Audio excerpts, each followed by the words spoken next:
मित्रांनो, तुम्ही बघू शकता नगरपालिकेच्या बसवर काय लिहिलंय, प्राण्यांवर दया करा. तर मी काय म्हणतो, तुम्ही माणसांवर दया करा आमच्यासारख्या. तर काय माहिती का, लय डेंजर गाडी चालते हो, नादच नाही. तर मित्रांनो, तुम्हाला सांगतो, हे आपले मित्र भेटले होते आपल्याला आज, विजय शेठ पांगरे. हे त्यांच्या गाडीवर बसून जर आपण थोडा आनंद घेतला. तुम्हाला सांगतो, त्यांना बी लय दिवसातून टाईम भेटला होता, त्यांच्या मागं बी लय काम असते. तर मित्रांनो, नंतर काय तुम्हाला सांगतो, पुण्यात झाला पाऊस चालू.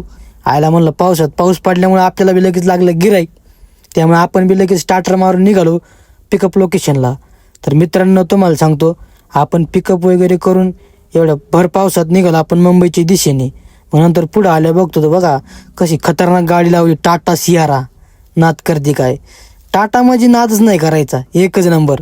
तर तुम्हाला सांगतो मित्रांनो, आपण डायरेक्ट मुंबईच्या दिशेने एक्सप्रेसवर निघालो झाप झाप करत. डायरेक्ट आपण आलो मुंबईला. मुंबईमध्ये आल्यानंतर तुम्हाला सांगतो, आपण डायरेक्ट तुम्हाला सांगतो असं ठरवलं की आता डायरेक्ट मुंबईमध्ये ट्रॅफिक दाखवत होतं.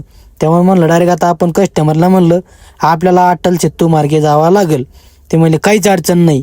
मग मित्रांनो, तुम्हाला सांगतो, आपण डायरेक्ट घातले अटल सेतूला. मग पोहोचलो एअरपोर्टला. एअरपोर्टला आल्यानंतर हे लखन शेठ आणि तुम्हाला सांगतो हे तुषार शेठ आणि हे तुम्हाला सांगतो हे गायकवाड शेठ तर निश्चित लाजत होते हो. ते म्हणजे माझा व्हिडिओ घेऊ नका, पण तरी अशा प्रकारे आपण आलो होतो. आणि मित्रांनो, तुम्ही असंच लाईक फॉलो करा आणि असाच सपोर्ट करत जावा. धन्यवाद.